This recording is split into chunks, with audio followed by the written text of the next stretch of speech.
Lors de notre audience de divorce, ma femme a affiché un sourire méprisant. Je vais garder 70% de tes millions, y compris l'héritage de ton père. La salle d'audience a éclaté en murmures jusqu'à ce que je me lève, que je tende au juge un document de 2 pages et que je dise « Revérifiez cela ». Le juge a simplement regardé ma femme et a commencé à rire. Je m'appelle James, et il y a 3 mois, j'ai découvert que ma femme, Lorraine, me trompait avec son professeur de yoga. Elle a immédiatement demandé le divorce, convaincue d'avoir remporté le gros lot puisque nous étions mariés depuis 5 ans. Lorraine est entrée dans cette salle d'audience à Phoenix dans une robe à $2000, ironiquement, c'est moi qui l'avais achetée. Elle était confiante, avec cet air arrogant de quelqu'un qui croit avoir déjà gagné. Son avocat, un certain Richard Morrison, calculait déjà sa commission sur ce qu'il pensait être un accord de $4 millions, provenant de mon entreprise de construction et de l'héritage laissé par mon père. La salle était pleine. Lorraine avait invité quelques amis pour assister à ce qu'elle appelait « la revanche de James ». Depuis des semaines, elle racontait à tout le monde qu'elle allait bientôt devenir indépendante et riche. « Votre honneur » dit Morrison en ajustant sa cravate coûteuse. Madame Peterson mérite une compensation substantielle pour avoir soutenu la carrière de son mari durant ses 5 années de mariage. Lorraine m'a lancé un regard et m'a fait un clin d'œil, comme si tout cela n'était qu'une mise en scène, comme si je n'étais qu'un mari au cœur brisé qui allait céder et payer tout ce qu'elle voulait. Ses amies, assises dans la galerie, avaient du mal à contenir leur sourire, attendant le spectacle. Mais ce que Lorraine ignorait, c'était ceci. 6 mois avant de la surprendre avec le professeur de yoga, j'avais commencé à remarquer des dépenses étranges sur notre carte de crédit commune. Des dîners coûteux dans des restaurants où je n'étais jamais allé, des réservations d'hôtels lors de « voyages entre filles » qui n'avaient aucun sens, des achats de lingerie de luxe qui n'étaient jamais apparus à la maison. La goutte d'eau a été une dépense de $800 dans une bijouterie du centre-ville. Quand j'ai demandé à Lorraine, elle a dit qu'elle s'était offert un cadeau d'anniversaire. Le problème ? Son anniversaire n'était que dans 4 mois. C'est alors que j'ai engagé un détective privé nommé Frank. La meilleure décision et le meilleur investissement de $5000 que j'ai jamais fait. Frank a suivi Lorraine pendant 6 semaines. Ce qu'il a découvert était bien pire que ce que j'avais imaginé. Le professeur de yoga n'était que le dernier d'une longue liste d'amants. Elle avait également eu une aventure avec son coach sportif, avec un serveur de son restaurant préféré, et même avec l'un de mes associés. Lorraine utilisait nos comptes communs pour financer ses relations en payant des voyages, des cadeaux coûteux, des dîners romantiques, voire des abonnements à des salles de sport. Au total, elle avait dépensé près de $50 000 de notre argent en seulement 2 ans. Frank m'a remis son rapport final 3 semaines avant l'audience. Je l'ai lu dans mon bureau, à 2 heures du matin, incapable même d'ouvrir la bouteille de whisky posée sur la table. Les photos étaient classées par date. Lorraine avec le professeur de yoga dans un hôtel. Lorraine avec mon associé, Ryan, dans ma propre maison. Lorraine riant avec ses amis, arborant des bijoux que je n'avais jamais vus. Mais la dernière photo était la pire, elle et le professeur regardant une brochure immobilière à Malibu. Au verso, Frank avait écrit. Il prévoit de déménager après le divorce. Elle a promis qu'elle obtiendrait 4 millions. J'ai refermé le dossier et j'ai appelé mon avocate, Sarah Chen, cette même nuit. Et me voilà maintenant, dans la salle d'audience, observant Lorraine arborer ce même faux air de confiance qu'elle utilisait pour masquer son vide intérieur. Richard Morrison s'est redressé et a poursuivi. Votre honneur, Madame Peterson a sacrifié ses propres ambitions professionnelles pour soutenir son mari. Pendant 5 ans, elle a été le pilier émotionnel qui a permis à Monsieur Peterson de bâtir son empire. J'ai failli éclater de rire. Le seul pilier que Lorraine connaissait était celui de la salle de sport, là où elle avait rencontré la moitié de ses amants. Le juge, Thomas Blackwood, un homme d'une 60aine d'années, feuilletait les documents initiaux avec une expression neutre. Lorraine m'a lancé un autre regard, confiant, presque moqueur, comme si tout cela n'était qu'un jeu. Maître Morrison, dit le juge. Je comprends que votre cliente demande 70% des biens matrimoniaux, y compris l'héritage du père de Monsieur Peterson. C'est bien cela. C'est exact, votre honneur, répondit Morrison. Madame Peterson mérite une compensation pour les années consacrées à ce mariage. Lorraine s'est penchée en avant, impatiente. Ses amis chuchotaient dans les gradins. J'en ai reconnu 3, les mêmes que sur la vidéo que Frank m'avait montrée, dans laquelle elle planifiait précisément ce coup. C'est alors que mon avocate, Sarah Chen, s'est levée. Petite, déterminée, avec une présence qui imposait le respect. Lorraine avait commis une grave erreur en la sous-estimant. Votre honneur, si vous le permettez, dit Sarah. Il y a des informations cruciales que ce tribunal doit examiner avant de poursuivre. Le juge hocha la tête. Sarah s'avança jusqu'à la table du juge et lui remit un dossier bleu. J'avais une copie identique devant moi. Lorraine fronça les sourcils. Morrison semblait également confus. Qu'est-ce que c'est ? Demanda-t-il. Nous n'avons reçu aucune notification concernant des preuves supplémentaires. Si, vous en avez reçu une. Il y a 3 jours, répondit Sarah calmement. Page 17 du dernier email envoyé. Si votre assistant ne lit pas la correspondance, ce n'est pas notre problème. Morrison ouvrit son ordinateur portable frénétiquement. Lorraine se pencha vers lui et lui chuchota quelque chose que je n'entendis pas, mais je vis la panique dans ses yeux, cette lueur de doute qui apparaît quand on commence à réaliser qu'on a commis une grave erreur. Le juge ouvrit le dossier et commença à lire. Ses sourcils se levèrent légèrement. Puis, à ma grande surprise, un petit rire lui échappa. Monsieur Peterson, dit-il en me regardant directement. Pouvez-vous confirmer l'authenticité de ces documents ? Je me levai. Mon cœur battait à toute vitesse, mais ma voix resta ferme. Oui, votre honneur. Chaque page est certifiée et notariée. Lorraine se leva brusquement. Quels sont ces documents ? De quoi parlez-vous ? Asseyez-vous, Madame Peterson, ordonna le juge, désormais avec un ton complètement différent. Mais j'ai le droit de savoir. Asseyez-vous maintenant, ou je vous ferai expulser de la salle. Lorraine s'effondra sur sa chaise, furieuse. Morrison lisait l'écran de son ordinateur, et la couleur disparaissait de son visage à chaque seconde. Les amis de Lorraine murmuraient, déconcertés par ce changement soudain d'atmosphère. Le juge lut à voix haute. Selon ces documents, le prétendu héritage de 8 millions de dollars de M. Patrick Peterson, le père du défendeur, est en réalité un compte fiduciaire vide, créé en 2019. La salle resta dans un silence absolu. Je pouvais entendre uniquement ma propre respiration. Lorraine retrouva enfin sa voix. C'est impossible. James m'a dit. Ce que j'ai dit, Lorraine, l'interrompis-je, c'est exactement ce que mon père voulait que croient toutes les personnes qui se marieraient avec moi pour mon argent. Elle me regarda comme si je venais de parler dans une autre langue. Ton père ? Patrick a créé un faux compte. Pas faux, corrigea Sarah. Réel, mais vide. Le juge poursuivit. Monsieur Patrick Peterson, décédé il y a 2 ans d'un cancer du pancréas, a établi ce compte comme une épreuve de caractère. Si son fils devait divorcer avant d'avoir atteint 10 ans de mariage, le tribunal aurait accès à cette documentation. Le juge marqua une pause, puis continua.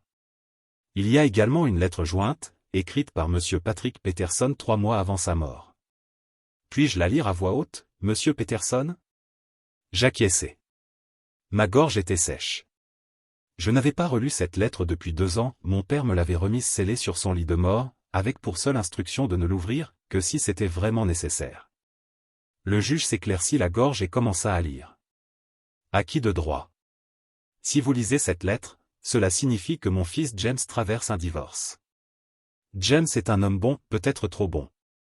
Quand il a rencontré Lorraine, j'ai remarqué des signes qu'il refusait de voir.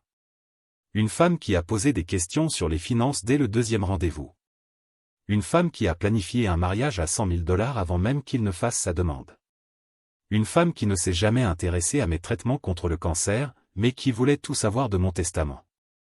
Alors j'ai fait quelque chose qui pourrait sembler cruel, j'ai créé un compte fantôme.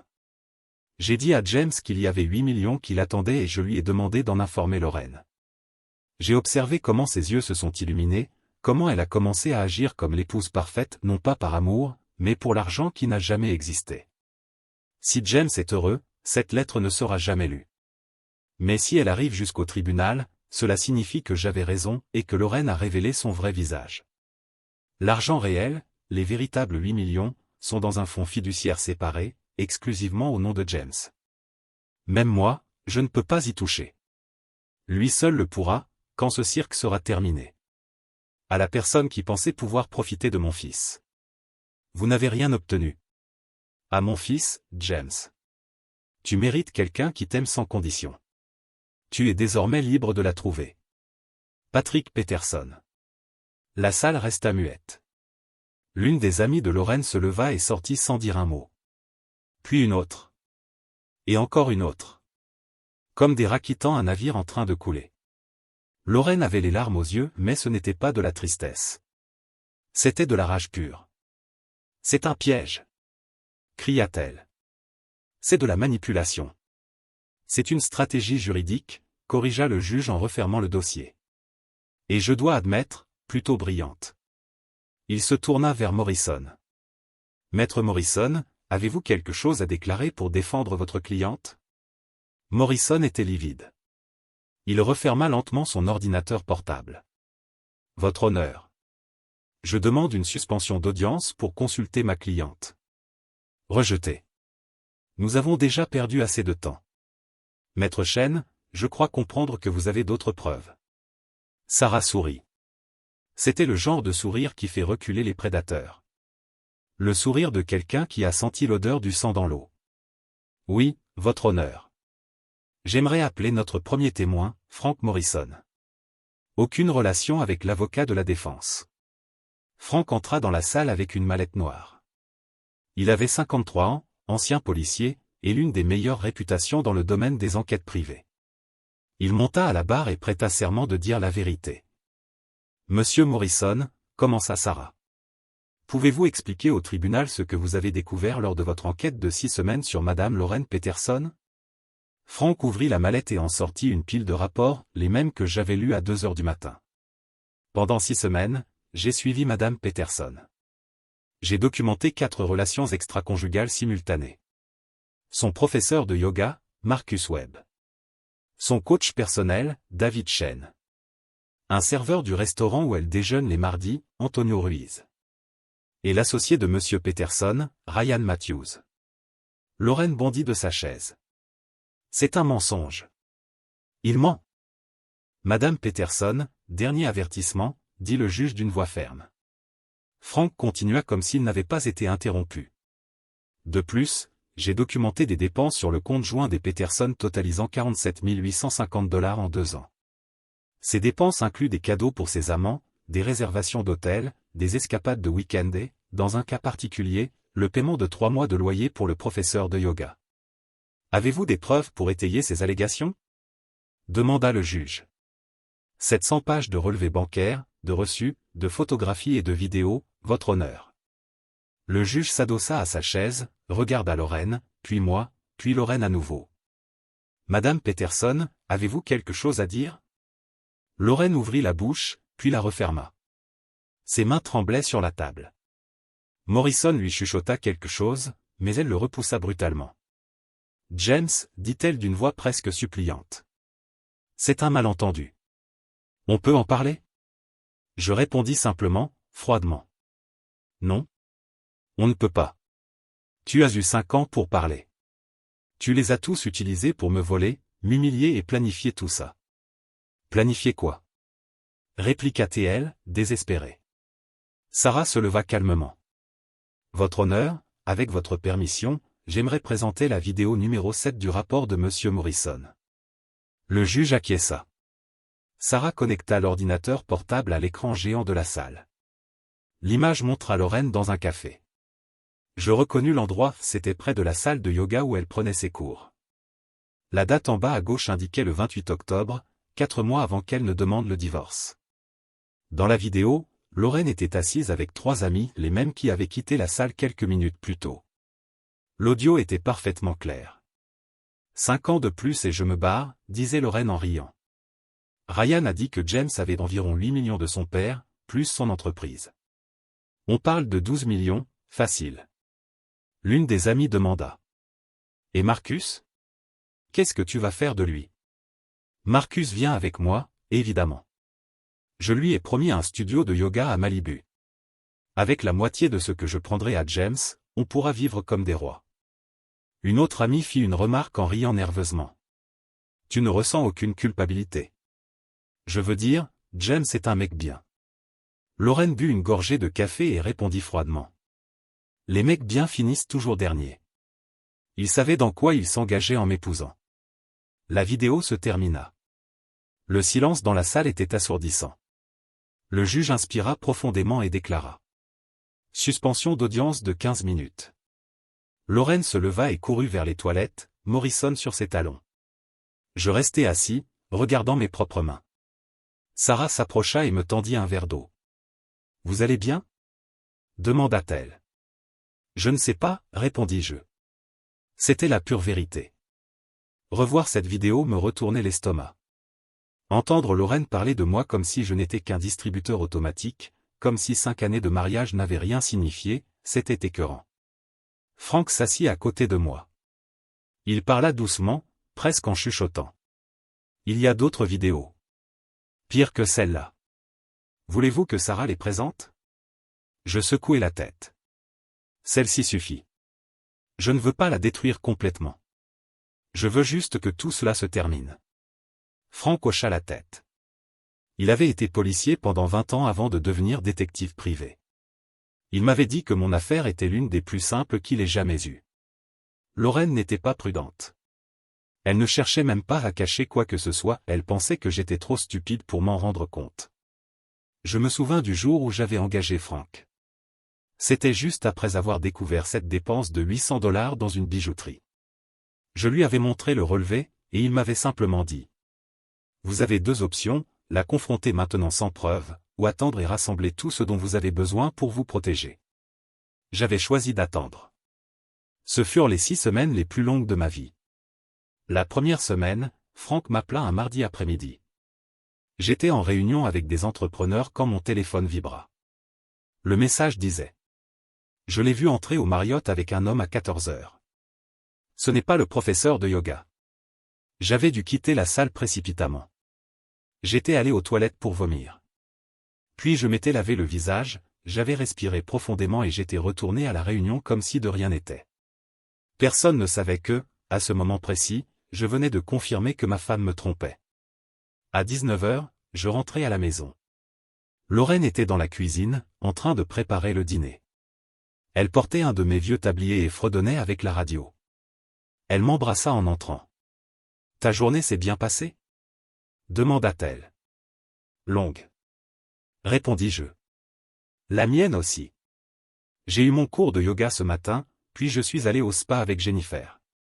J'avais besoin de me détendre. » Jennifer. L'une des amies de la vidéo. L'une de celles qui avait fui la salle d'audience. Je me servis un verre de vin et m'assis à table. J'observais Lorraine se déplacer dans la cuisine avec cette légèreté calculée, souriante, agissant comme l'épouse parfaite. Et je savais que tout cela n'était qu'un mensonge. « Qu'est-ce qu'il y a ?» demanda-t-elle, remarquant mon silence. « Rien, juste de la fatigue. »« Pauvre chérie, après le dîner, je te ferai un massage. » Nous avons dîné en silence. Elle parlait de ce spa où elle n'était jamais allée, inventant chaque détail. Je hochais simplement la tête, souriant et me détestant de ne pas la confronter sur le champ. Mais Frank m'avait dit. 6 semaines. Donnez-moi 6 semaines, et vous aurez tout ce qu'il faut. La deuxième semaine fut pire. Frank découvrit le coach personnel. Il m'envoya des photos de Lorraine sortant d'une autre salle de sport, en train d'embrasser un homme qui ressemblait à un mannequin. Je l'appelai immédiatement. Combien? Demandai-je sans saluer. Je continue d'enquêter, répondit Frank. Mais, James, il y a autre chose que vous devez savoir. Quoi? Elle cherche des avocats spécialisés en divorce. J'ai trouvé 3 consultations enregistrées dans son historique de recherche. Je me suis assis dans mon bureau, les lumières éteintes. Il était minuit. Lorraine pensait que j'étais en voyage d'affaires à Seattle, mais en réalité, j'étais là, dans mon propre immeuble, essayant de digérer tout ce qui se passait. Ma femme me trompait avec plusieurs hommes, planifiait de divorcer de moi, et pourtant je rentrais à la maison chaque soir, je l'embrassais, je faisais semblant que tout allait bien. La 3e semaine, Frank m'a demandé de le retrouver dans un café. Je suis arrivé à 6 heures du matin. Il était déjà là, un nouveau dossier à la main. « Asseyez-vous », dit-il. Mon café a refroidi sans que je n'y touche. « Votre associé, Ryan, » commença Frank. « Elle est aussi avec lui. » Ça, c'était différent. Les autres étaient des inconnus, des hommes que je ne connaissais même pas. Mais Ryan était mon ami depuis l'université. Nous avions fondé l'entreprise ensemble, il y a 8 ans. J'avais été son témoin de mariage, et il avait été celui que Lorraine avait choisi pour le nôtre. Depuis combien de temps? Demandai-je. 14 mois. 14 mois. Plus d'1 an. Ryan venait chez moi pour les dîners du vendredi, s'asseyait dans mon salon, buvait ma bière, riait à mes blagues, puis allait coucher avec ma femme. Il y a plus, dit Frank. Mais je ne sais pas si vous voulez l'entendre maintenant. Je veux tout savoir, répondis-je. Ne me cachez plus rien. Frank ouvrit le dossier et sortit des copies de relevés bancaires. Votre compte joint, celui que vous utilisez pour les dépenses du foyer. Lorraine y transfère de l'argent. De petites sommes, 5 cents ici, 3 cents là. Cela représente déjà près de $50 000 en 2 ans. Où va cet argent? Cadeau, voyage. En février, elle a payé 3 mois de loyer pour l'appartement du professeur de yoga. En juillet, elle a acheté une Rolex pour quelqu'un. Je suis encore en train de vérifier pour qui. Je regardais les documents. Chaque transfert avait une date, et je me souvenais de chacune d'elles. Le 14 février de l'année dernière, Lorraine m'avait dit qu'elle avait besoin de $2000 pour une retraite de yoga. Le 15 juillet, elle avait demandé de l'argent pour acheter un cadeau d'anniversaire à sa mère. Tout était faux. Frank, dis-je, je veux tout savoir. Ne me cache plus rien. Il acquiesça. Les 3 semaines suivantes furent un enfer. Chaque jour, Frank m'envoyait des mises à jour. Des photos de Lorraine avec Marcus, le professeur de yoga. Des vidéos d'elle entrant dans l'appartement de Ryan.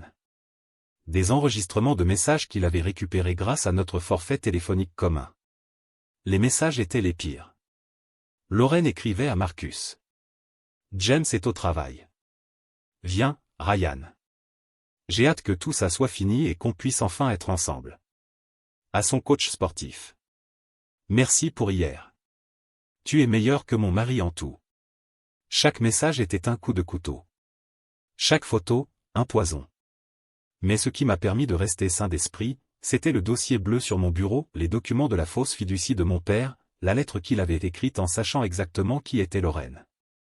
Mon père était mort d'un cancer du pancréas. Les 3 derniers mois avaient été brutaux. J'étais là tous les jours à l'hôpital, tenant sa main, le regardant s'éteindre. Lorraine lui avait rendu visite 2 fois. 2 fois en 3 mois. Et à chaque fois, elle s'était plainte de l'odeur de l'hôpital, repartant au bout de 20 minutes. Peu avant de mourir, mon père m'avait appelé dans sa chambre. Nous étions seuls. Il m'avait remis une enveloppe scellée.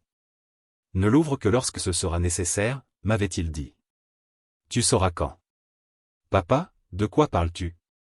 James, je t'aime, mais tu es trop confiant. Lorraine est celle que je crois qu'elle est. Quand tu découvriras que j'avais raison, suis les instructions à la lettre.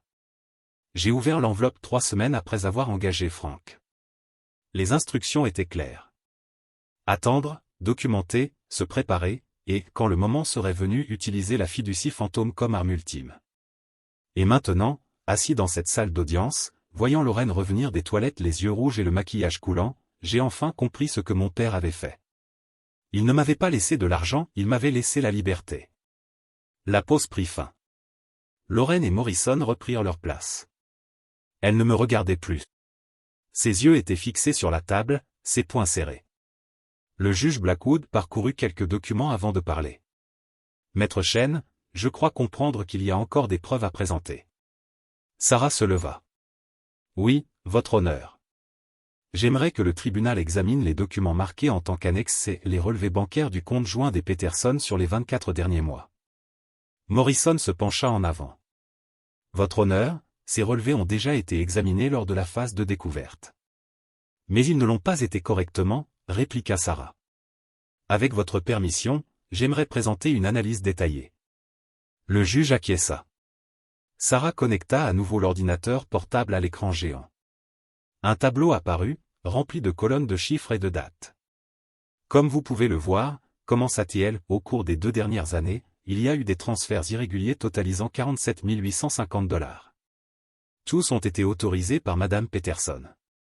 Lorraine parla enfin. C'étaient des dépenses domestiques.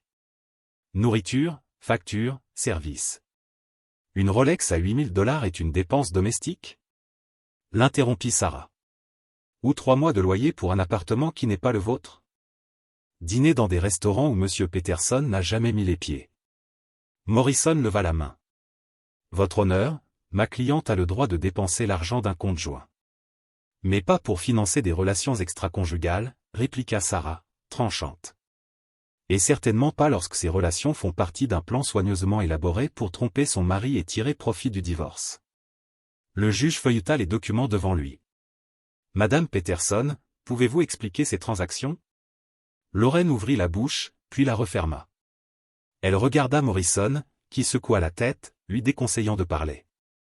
Je n'ai rien à expliquer, dit-elle finalement, la voix tremblante. James invente tout cela parce qu'il est jaloux. Sarah esquissa un léger sourire. Votre honneur, j'aimerais appeler mon prochain témoin, Marcus Webb. La porte de la salle s'ouvrit.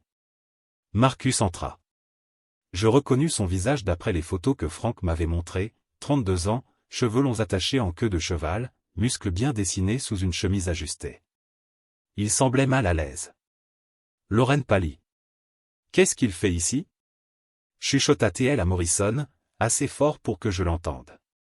Marcus s'approcha de la barre et prêta serment de dire la vérité.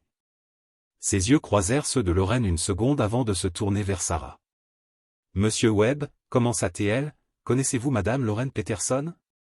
Oui. Pouvez-vous décrire votre relation avec elle? Marcus se tortilla sur son siège. Nous avons eu une relation alors qu'elle était encore mariée à Monsieur James Peterson. Pendant combien de temps? 18 mois. Le juge nota quelque chose. Les yeux de Lorraine étaient pleins de larmes mais de colère, pas de tristesse. Monsieur Webb, poursuivit Sarah, Madame Peterson vous a-t-elle fait des promesses concernant votre avenir ensemble? Marcus hocha la tête. Elle a dit qu'elle allait divorcer, que nous déménagerions en Californie et que nous ouvririons ensemble un studio de yoga. A-t-elle mentionné l'argent? Elle a dit qu'elle obtiendrait des millions lors du divorce, que son mari était riche et qu'elle méritait la moitié de tout. Sarah sortit quelques papiers de son dossier. Monsieur Webb, reconnaissez-vous ces reçus? Marcus examina les documents. Oui. Lorraine a payé mon loyer pendant 3 mois quand j'ai perdu mon emploi. Elle m'a aussi acheté des vêtements et a payé un voyage à Miami que nous avons fait en mars. Avec son propre argent, je suppose. Je n'ai pas demandé. Sarah se tourna vers le juge. Votre honneur, ces reçus montrent que Madame Peterson a dépensé $8500 pour Monsieur Webb, en utilisant le compte joint qu'elle partageait avec son mari. Le juge leva les yeux vers Lorraine. Est-ce vrai, Madame Peterson? Lorraine essuya ses larmes. Marcus traversait une période difficile. Je voulais juste l'aider, en tant qu'ami. Les amies ont-elles généralement des relations sexuelles pendant 18 mois? Lança Sarah. Morrison se leva. Objection, votre honneur. C'est inapproprié. Rejeté, répondit le juge sans hésiter. Continuez, maître Chen. Sarah fit un pas en avant. Monsieur Webb, lorsque Madame Peterson parlait du divorce, a-t-elle jamais mentionné des sentiments pour son mari? Marcus hésita. Le juge le fixa. Dites la vérité au tribunal, Monsieur Webb. Marcus prit une profonde inspiration. Elle l'appelait le distributeur automatique. Elle disait qu'il était ennuyeux mais utile, qu'après le divorce, elle pourrait enfin vivre la vie qu'elle méritait. Je regardai Lorraine. Elle avait la tête baissée, les épaules tremblantes. Encore une question, Monsieur Webb, dit Sarah. Madame Peterson a-t-elle déjà mentionné qu'il y avait d'autres hommes en plus de vous? Marcus cligna des yeux, confus. D'autres hommes? Saviez-vous qu'elle entretenait simultanément des relations avec vous, avec l'associé de son mari et avec son coach personnel? La couleur disparut du visage de Marcus. Non, elle m'a dit que j'étais le seul. Que le mariage était mort et qu'elle attendait juste le bon moment pour partir. Merci, Monsieur Webb. Je n'ai plus de questions. Marcus quitta la barre. En passant devant la table de Lorraine, il s'arrêta. Tu t'es servi de moi, dit-il à voix basse. Tu m'as fait croire que je comptais pour toi, Marcus. Lorraine leva les yeux, surprise. Marcus continua. Je me demandais pourquoi tu avais cessé de répondre à mes appels après avoir demandé le divorce. Maintenant je sais. Tu avais juste besoin de moi jusqu'à ce que tu obtiennes l'argent. Il sortit de la salle. Morrison chuchota quelque chose à Lorraine, mais elle l'ignora. Elle regardait maintenant droit dans mes yeux, les siens rouges. James, s'il te plaît, pouvons-nous régler ça? Je ne répondis pas. Sarah préparait déjà le document suivant. Votre honneur, j'aimerais présenter l'annexe, une analyse financière détaillée préparée par Monsieur Peterson 3 mois avant que son épouse ne dépose la demande de divorce. Le juge feuilleta les documents. Qu'est-ce que je suis en train de regarder exactement? Des transferts d'actifs, votre honneur, expliqua Sarah. Monsieur Peterson, anticipant correctement les intentions de son épouse, a pris des mesures légales pour protéger ses biens. Morrison se leva brusquement. C'est de la dissimulation de patrimoine. C'est illégal, non? Pas lorsque cela est fait en toute transparence et avec des conseils juridiques appropriés, répondit calmement Sarah. Monsieur Peterson n'a rien caché. Il a simplement réorganisé ses finances personnelles, ce qui est parfaitement dans son droit. Lorraine le fixa, furieuse. Qu'est-ce que ça veut dire, James? Que as-tu fait? Sarah répondit à ma place. Il y a 4 mois, Monsieur Peterson a créé un fonds fiduciaire irrévocable. Il y a transféré la majorité de ses biens personnels, y compris sa participation majoritaire dans l'entreprise de construction, dans ce fonds. Même lui ne peut pas y accéder sans remplir certaines conditions spécifiques. Lorraine poussa un cri étouffé. Ce n'est pas juste. Il cache mon argent. Hurla Lorraine. Ce n'est pas votre argent, corrigea Sarah froidement. Ça ne l'a jamais été. L'entreprise a été fondée par Monsieur Peterson 3 ans avant de vous rencontrer. L'héritage supposé, comme cela a déjà été établi, n'existe pas, et les biens personnels ont été protégés légalement. Le juge parcourut les documents avec attention. Maître Chen, après ces transferts, combien reste-t-il de biens matrimoniaux? Environ 50 000 $, votre honneur. La maison est sous fiducie, les véhicules également, et les comptes d'investissement sont protégés de la même manière. Lorraine se leva brusquement, repoussant sa chaise avec force. C'est un piège. Tu m'as tendu un piège? Non, répondis-je finalement. Je t'ai juste donné assez de cordes pour que tu te pendes toute seule. Et tu l'as fait à la perfection. Morrison tenta de la calmer, mais elle le repoussa violemment. 5 ans. Cria-t-elle. J'ai perdu 5 ans de ma vie avec toi, et tu me laisses partir avec 50 000 $. C'est drôle, répliquai-je calmement. Parce que moi aussi, j'ai perdu 5 ans et 50 000 $ à financer tes tromperies. Je crois qu'on est quitte. Le marteau du juge claqua avec force. Silence. Madame Peterson, maîtrisez-vous ou je vous ferai expulser de la salle. Lorraine s'effondra sur sa chaise, éclatant en sanglots. Morrison semblait abattu. Le juge passa plusieurs minutes à relire ses notes. La salle était entièrement silencieuse. Lorraine sanglotait doucement, le visage enfoui dans ses mains. Morrison avait déjà renoncé à la consoler. Finalement, le juge leva les yeux. Maître Chen, un autre témoin? Juste un dernier, votre honneur. J'aimerais appeler Monsieur Ryan Matthews. Lorraine releva brusquement la tête. Ses yeux s'écarquillèrent de panique pure. Non, vous ne pouvez pas faire ça, murmura-t-elle. La porte s'ouvrit. Ryan entra. Mon ancien associé. Mon ancien ami. L'homme qui avait trahi 14 mois de ma vie. Il avait l'air détruit, amaigri, des cernes profonds, les épaules affaissées. Il s'assit à la barre des témoins sans me regarder. Il prêta serment de dire la vérité, la voix tremblante. Monsieur Matthews, commença Sarah, vous étiez associé de Monsieur Peterson, n'est-ce pas? Je l'étais. Vous ne l'êtes plus? Ryan s'éclaircit la gorge. James a racheté mes parts de l'entreprise il y a 2 mois. Je n'ai plus de participation. Pourquoi? Ryan finit par me regarder. Il y avait de la culpabilité dans ses yeux, mais je ne ressentais plus rien. Parce que j'ai eu une liaison avec sa femme. Il l'a découvert et m'a donné 2 options, vendre mes parts ou faire face à un procès pour rupture de contrat et comportement contraire à l'éthique. Morrison se leva. Votre honneur, ceci est sans rapport avec l'affaire de divorce. C'est tout à fait pertinent, répliqua Sarah. Cela démontre le comportement récurrent de Madame Peterson et sa volonté d'exploiter les relations de son mari à son propre avantage. Le juge acquiesça. Continuez. Sarah s'approcha de Ryan. Monsieur Matthews, combien de temps votre relation avec Madame Peterson a-t-elle duré? 14 mois. Vous a-t-elle fait des promesses? Ryan baissa les yeux. Elle a dit qu'elle divorcerait, que nous serions ensemble, et qu'avec l'argent du divorce, nous pourrions créer notre propre entreprise. Une entreprise distincte de celle de Monsieur Peterson? Oui. Elle disait que James était trop conservateur et qu'avec sa part, nous pourrions faire quelque chose de plus grand. Lorraine cria depuis sa chaise. Menteur! C'est toi qui es venu vers moi. Le juge frappa à nouveau son marteau. Madame Peterson, dernier avertissement. Sarah poursuivit, imperturbable. Monsieur Matthews, Madame Peterson a-t-elle mentionné des montants spécifiques? Elle parlait de 8 millions. Elle disait que c'était l'héritage du père de James et que, par la loi, elle aurait droit à la moitié à cause des années de mariage. Et vous y avez cru? Ryan se frotta le visage avec les mains. J'ai voulu y croire. J'étais aveugle. Lorraine était persuasive. Et quand avez-vous découvert qu'il y avait d'autres hommes?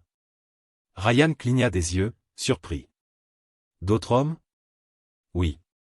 Le professeur de yoga, le coach sportif, étiez-vous au courant? Le sang quitta son visage. Non, elle m'a dit que le mariage était terminé. Que j'étais le seul. Sarah prit alors son téléphone et projeta quelque chose sur le grand écran.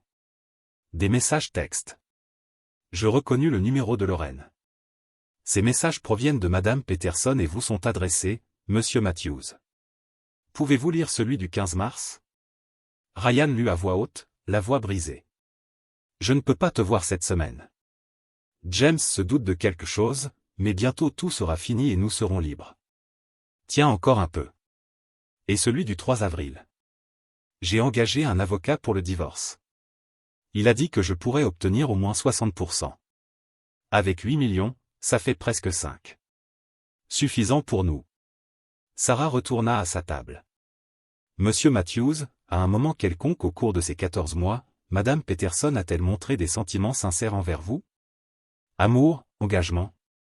Ryan secoua la tête. Jamais. Elle ne parlait que d'argent.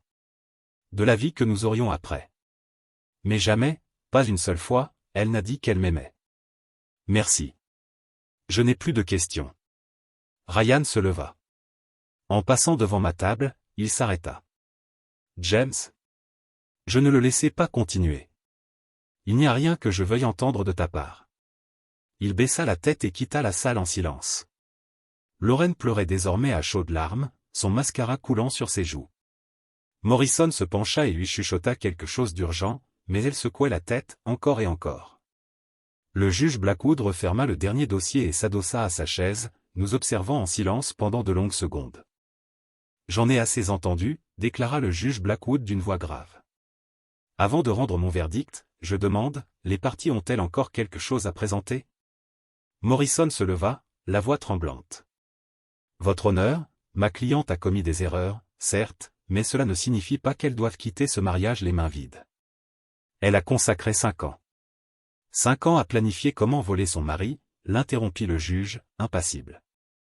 Les témoignages et les preuves sont clairs. Madame Peterson a entretenu plusieurs relations extra-conjugales, détourné des fonds matrimoniaux et conspiré pour frauder Monsieur Peterson lors du divorce.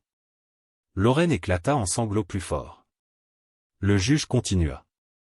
De plus, Monsieur Peterson a pris les mesures légales appropriées pour protéger ses biens. La fiducie a été établie de manière légitime. L'héritage supposé, comme cela a déjà été démontré, n'existe pas. Et les dépenses documentées de Madame Peterson constituent une utilisation abusive des ressources matrimoniales. Votre honneur, tenta Morrison. Votre cliente recevra exactement ce qu'elle mérite, trancha le juge sèchement. Rien. La salle explosa en murmures. Lorraine hurla. Ce n'est pas juste. Ce sont 5 ans de ma vie. 5 ans que vous avez utilisés à votre propre avantage, répliqua le juge. Madame Peterson, non seulement je rejette votre demande de partage des biens, mais je vous ordonne également d'indemniser Monsieur Peterson. Indemniser? Avec quel argent? Cria-t-elle, désespérée. Avec ce que vous avez, répondit froidement le juge. Selon les preuves présentées, vous avez dépensé 47 850 $ de fonds matrimoniaux dans vos affaires extra-conjugales. Vous devez cette somme à Monsieur Peterson, augmentée des intérêts et des frais juridiques. Morrison s'effondra sur sa chaise. Votre honneur, ma cliente ne dispose pas de ces fonds. Alors elle devra se débrouiller, répliqua le juge. Elle peut vendre ses biens, trouver un emploi, ou demander de l'aide à l'un de ses amants. Ce n'est pas mon problème. Lorraine me lança un regard empli de haine pure. C'est ta vengeance, n'est-ce pas? Tu m'as détruite exprès. Non, répondis-je calmement. Tu t'es détruite toute seule. Moi, je n'ai fait que documenter le processus. Le marteau tomba. Le divorce est prononcé. Madame Peterson ne recevra aucun bien matrimonial. Elle devra verser à Monsieur Peterson la somme de 47 850 $, plus 5 000 $ de frais juridiques, soit un total de 82 850 $. Elle aura 6 mois pour commencer les paiements, ou elle fera face à une saisie de ses biens. Je n'ai pas de biens, cria Lorraine. Tu m'as tout pris. Vous possédez un véhicule, déclara le juge en feuilletant les dossiers. Une BMW 2021, estimée à environ 45 000 $. Vous pouvez commencer par là. Lorraine se leva brusquement, renversant des papiers sur la table. Allez tous au diable. Morrison tenta de la retenir, mais elle le repoussa violemment. Les agents de sécurité s'approchèrent. Madame Peterson, avertit le juge, si vous ne vous calmez pas immédiatement, j'ajouterai outrage au tribunal à votre liste de problèmes. Elle respirait difficilement, les larmes et le mascara coulant sur son visage. Elle me lança un dernier regard. Je te hais, dit-elle, la voix brisée. Je te hais tellement. Je sais, répondis-je. Mais je m'en fiche désormais. Les agents l'escortèrent hors de la salle. Morrison rassembla ses papiers à la hâte et sortit derrière elle, sans dire un mot. Je restai assis, regardant l'espace vide où Lorraine se tenait quelques instants auparavant. Sarah posa une main sur mon épaule. C'est terminé, dit-elle. J'ai gagné? Demandai-je, épuisé. Oui, répondit-elle. Mais cela ne ressemble pas à une victoire, n'est-ce pas? Je secouai la tête. Non. Cela ne le semble jamais, dit-elle avec un léger sourire. Mais vous avez fait ce qu'il fallait. Vous vous êtes protégé avant qu'elle ne vous détruise. Nous sortîmes ensemble de la salle. Le soleil brillait dehors, le premier jour clair après des mois de tempête. Et, pour la première fois depuis longtemps, j'eus l'impression de pouvoir respirer. La notification arriva par email un mardi matin. Lorraine avait vendu la BMW. Le premier paiement de 1 000 $ était en route. Sarah m'appela pour confirmer. Comment vous sentez-vous? Demanda-t-elle. Vide, répondis-je honnêtement. Après le divorce, j'ai vendu la maison. Je ne pouvais plus vivre là, entouré des souvenirs de ce qui s'était passé. J'ai acheté un appartement plus petit, avec 2 suites et une vue sur la ville. J'ai recommencé à zéro. L'entreprise de construction continua de prospérer. Sans Ryan, j'ai dû tout réorganiser. J'ai engagé une nouvelle associée, recommandée par mon avocat. Elle s'appelait Patricia. 20 ans d'expérience, ferme, professionnelle, directe. Aucune patience pour les drames. J'ai entendu parler de votre divorce, dit-elle lors de notre première réunion. Je suis désolé pour ce qui s'est passé. Ne le soyez pas, répondis-je. C'est la meilleure chose qui pouvait m'arriver. Et c'était vrai. Chaque jour, je me sentais plus léger. Je n'avais plus à m'inquiéter de savoir où se trouvait Lorraine. Plus besoin de faire semblant que tout allait bien. Plus besoin de me mentir à moi-même.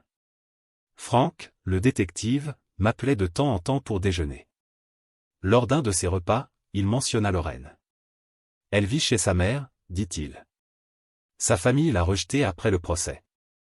Seule sa mère l'a accueillie. Et Marcus?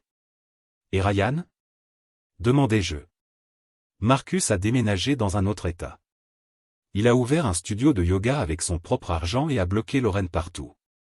Ryan est en thérapie.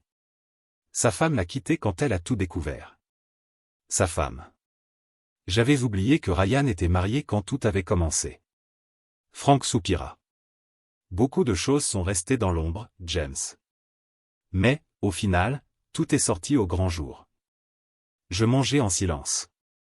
Une partie de moi ressentait de la satisfaction. Une autre, seulement de la fatigue. Lorraine travaille ? Demandai-je enfin. Oui. Dans un grand magasin, au rayon cosmétique. Son responsable m'a dit qu'elle est terrible avec les clients. Trop amère. Elle doit payer 82 000 $, répondis-je. Ça va lui prendre des années. À moins qu'elle ne dépose le bilan avant, ajouta Frank. Mais dans ce cas, son crédit sera ruiné. Je payai l'addition et sortis. L'air frais m'aida à y voir plus clair. 3 mois après le divorce. Je ne cherchais rien. J'étais simplement allé à un événement caritatif que Patricia, ma nouvelle associée, avait organisé pour l'entreprise. Nous avions fait don de matériaux de construction à un centre d'accueil pour femmes. Elle était là. Emma. Cheveux châtain courts, yeux verts et un sourire sincère qui ne semblait pas forcé, différent de tout ce que j'avais connu. Merci pour le don, dit-elle. Ces matériaux vont aider de nombreuses familles. C'est le minimum que je puisse faire, répondis-je. Nous avons parlé pendant une demi-heure. Emma m'a parlé du centre, des femmes qu'elles aidaient, et il y avait une passion réelle dans sa voix. Elle n'était pas impressionnée par mon argent ni par mon entreprise, elle s'intéressait à l'impact que nous pouvions avoir. Avant de partir, j'ai demandé. Voudriez-vous prendre un café un jour ? J'adorerais. Notre premier café eut lieu dans un petit café calme. Emma arriva en jean et sweatshirt, sans maquillage sophistiqué, sans artifice. J'ai fait des recherches sur vous, admit-elle. J'ai lu des articles sur votre divorce. Je me crispai. Elle continua. Et je pense que vous avez été courageux. Beaucoup d'hommes auraient laissé les autres les piétiner. Vous vous êtes défendu. Je ne me sens pas courageux, avouai-je. Juste fatigué. C'est normal, dit Emma. Se remettre d'une trahison prend du temps. Nous avons parlé pendant 2 heures. Elle m'a raconté son propre divorce, son ex-mari avait été verbalement abusif. Il lui avait fallu 3 ans pour trouver le courage de partir. As-tu peur de faire confiance à nouveau ? Demanda-t-elle. Tous les jours, répondis-je honnêtement. Moi aussi, dit-elle. Mais nous ne pouvons pas laisser le passé détruire l'avenir. Nous avons commencé à nous voir régulièrement, dîner simple, promenade dans le parc, soirée cinéma à la maison. Emma ne m'a jamais parlé d'argent, ne m'a jamais rien demandé, elle voulait juste être là. L'appel téléphonique. 4 mois après notre rencontre, nous étions chez moi en train de regarder un film quand mon téléphone sonna. Numéro inconnu. Je répondis. James. La voix de Lorraine. Je me levai du canapé. Emma me regarda, inquiète. Que veux-tu, Lorraine ? J'ai besoin de te parler, s'il te plaît, juste 5 minutes. Nous n'avons plus rien à nous dire. S'il te plaît. Sa voix se brisa. Je voulais juste que tu saches que je suis désolé. Je pris une profonde inspiration. Tu es désolé parce que tu regrettes, ou parce que tu as tout perdu ? Silence à l'autre bout. Puis enfin. Les deux. J'ai tout gâché. Je sais que je ne peux pas réparer, mais j'avais besoin que tu saches que je comprends ce que j'ai fait. Parfait, dis-je calmement. Maintenant tu sais. Adieu, Lorraine. Attends, es-tu heureux ? J'ai besoin de savoir si tu es heureux. Je regardai Emma. Elle m'observait avec un regard doux et compréhensif. Oui, répondis-je. Je commence à l'être. Je suis contente, dit Lorraine, et elle semblait sincère. Tu le mérites. Je raccrochai. Emma s'approcha et me prit dans ses bras. Ça va ? Oui, répondis-je. Et, pour la première fois, je réalisai que c'était vrai. J'allais bien. 2 semaines plus tard. Je reçus une lettre recommandée. Elle venait du cabinet de l'avocat de mon père. Monsieur Harrison, qui avait géré le testament, demandait une réunion urgente. Je m'y rendis un vendredi après-midi. C'était un homme âgé, à la voix calme, qui connaissait mon père depuis 30 ans. James, merci d'être venu, dit-il. Il y a quelque chose que votre père m'a demandé de vous remettre, mais seulement une fois le divorce finalisé. Il sortit une grosse enveloppe d'un tiroir. Je reconnus l'écriture de mon père. Pour James, quand il sera libre. Mes mains tremblaient en l'ouvrant. À l'intérieur se trouvait une lettre et plusieurs documents juridiques. La lettre disait: Mon fils, si tu lis ceci, cela signifie que tout s'est déroulé comme je l'avais prévu. Lorraine a révélé son vrai visage, et tu es libre. Je suis fier de toi. Le compte fantôme n'était que la première étape. Ce que je ne t'ai pas dit, c'est qu'il existe un vrai compte. 8 millions de dollars. Exactement comme je l'avais dit à Lorraine, mais cette somme est placée dans une fiducie qui ne s'active qu'après ton divorce, et elle est entièrement à toi. Utilise cet argent pour bien vivre. Pour être heureux. Pour trouver quelqu'un qui t'aimera pour ce que tu es, pas pour ce que tu possèdes. Et, lorsque tu trouveras cette personne, prends soin d'elle. Ne refais pas mes erreurs. Ta mère était cette personne pour moi, mais après sa mort, je suis devenu amer. J'ai construit des murs, j'ai testé les gens, j'ai vécu dans la méfiance. Je ne veux pas cela pour toi. Vis, James. Aime. Sois heureux. C'est mon dernier souhait. Avec amour. Papa. Les documents confirmaient tout. La fiducie existait. 8 millions de dollars étaient à ma disposition immédiatement. Je quittai le cabinet, abasourdi. J'appelai Emma. Peux-tu venir? Je dois te raconter quelque chose. Nous nous sommes retrouvés dans un parc près de son travail. Je lui ai tout raconté, la lettre, l'argent réel, le dernier cadeau de mon père. Emma m'écouta en silence. Quand j'eus terminé, elle dit simplement: Ton père t'aimait énormément. Oui, répondis-je, les larmes aux yeux. Et il avait raison sur tout. Qu'est-ce que tu vas faire de cet argent? Je ne sais pas encore. Mais je veux l'utiliser pour quelque chose de bien, quelque chose qui le rendrait fier. Emma prit ma main. Quoi que ce soit, je serai à tes côtés. À cet instant, je compris que ce que mon père avait écrit était la pure vérité. La véritable héritage n'était pas l'argent. C'était la liberté de recommencer. La possibilité d'aimer sans peur. Et la paix d'être enfin chez moi, à l'intérieur de moi-même. Et à ce moment-là, assis sur ce banc dans le parc avec Emma à mes côtés, j'ai enfin compris ce que mon père voulait dire. Ce n'était pas une question d'argent. Ça ne l'avait jamais été. Il s'agissait de trouver quelqu'un de vrai.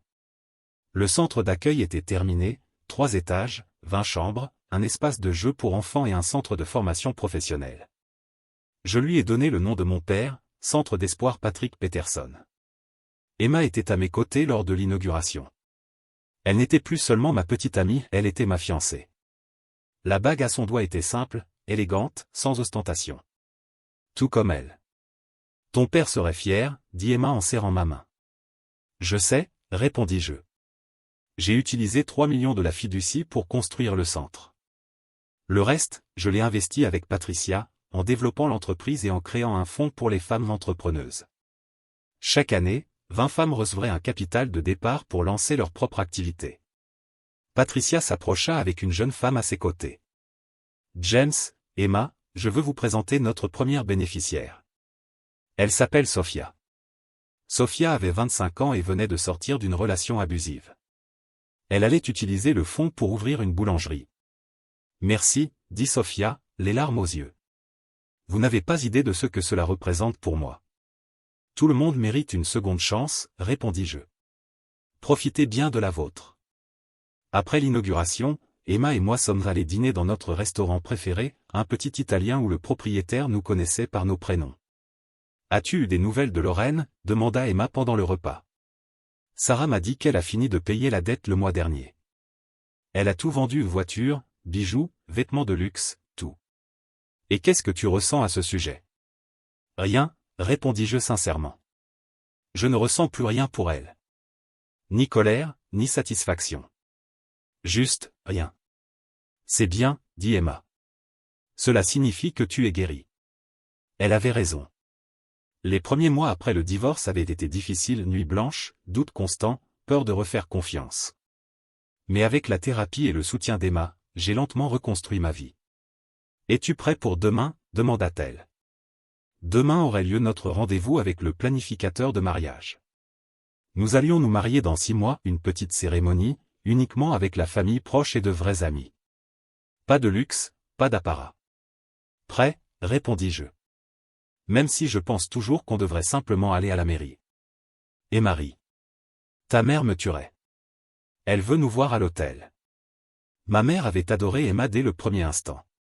Elle disait qu'Emma était exactement le type de femme que mon père avait toujours voulu pour moi, quelqu'un de sincère, qui m'aimerait pour ce que je suis, et non pour ce que je possède. En sortant du restaurant, quelque chose m'arrêta. De l'autre côté de la rue, attendant le bus, se trouvait Lorraine. Elle semblait différente, cheveux plus courts, sans maquillage, vêtements simples. Elle portait des sacs de course. Elle avait l'air fatiguée, mais plus réelle que je ne l'avais vue depuis des années. Emma suivit mon regard. « Veux-tu lui parler ?»« Non, répondis-je. Ce chapitre est terminé. » Mais Lorraine me vit. Elle resta immobile. Pendant un instant, nos regards se croisèrent. Il n'y avait plus de haine dans ses yeux, seulement de la fatigue, et quelque chose qui ressemblait à de l'acceptation. Elle hocha légèrement la tête. Je fis de même. Puis, Emma et moi avons continué notre chemin. « Ça va ?» demanda-t-elle. « Oui, répondis-je. » Et c'était vrai. J'allais mieux que jamais. 3 mois plus tard. Frank m'appela. « James, il y a quelque chose que tu dois savoir. Lorraine a déménagé. Elle est partie dans un autre état. » « Où ça ? » ? « Au Colorado. Elle a trouvé un emploi dans un centre d'accueil pour femmes. » Ironique, non ? Oui. Apparemment, après avoir touché le fond, elle a suivi une thérapie intensive. Elle travaille maintenant à aider d'autres femmes à sortir de relations toxiques. Tant mieux pour elle, dis-je, et je fus surpris de réellement le penser. Oh, et Marcus s'est marié avec quelqu'un de sa ville natale. Ryan est toujours célibataire, mais il va mieux, en thérapie, il travaille sur lui-même. Merci de m'avoir prévenu, Frank. Après avoir raccroché, je racontai tout à Emma. Peut-être que Lorraine a enfin appris, dit-elle. Parfois, les gens doivent tout perdre pour se trouver. Peut-être, répondis-je. Mais ce n'est plus mon problème. Le jour de notre mariage. Le grand jour arriva.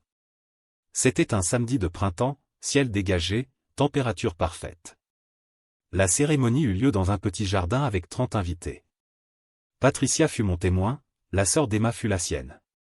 Lorsqu'Emma s'avança vers l'autel, je sentis mon cœur se remplir d'un sentiment que je n'avais plus ressenti depuis des années.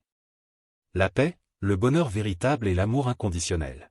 « Tu es magnifique », murmurai-je lorsqu'elle arriva à mes côtés. « Et toi, tu es heureux ?» répondit-elle en souriant. Nous avons échangé des vœux simples. Nous avons promis de nous aimer dans les joies comme dans les difficultés. Nous avons promis d'être honnêtes.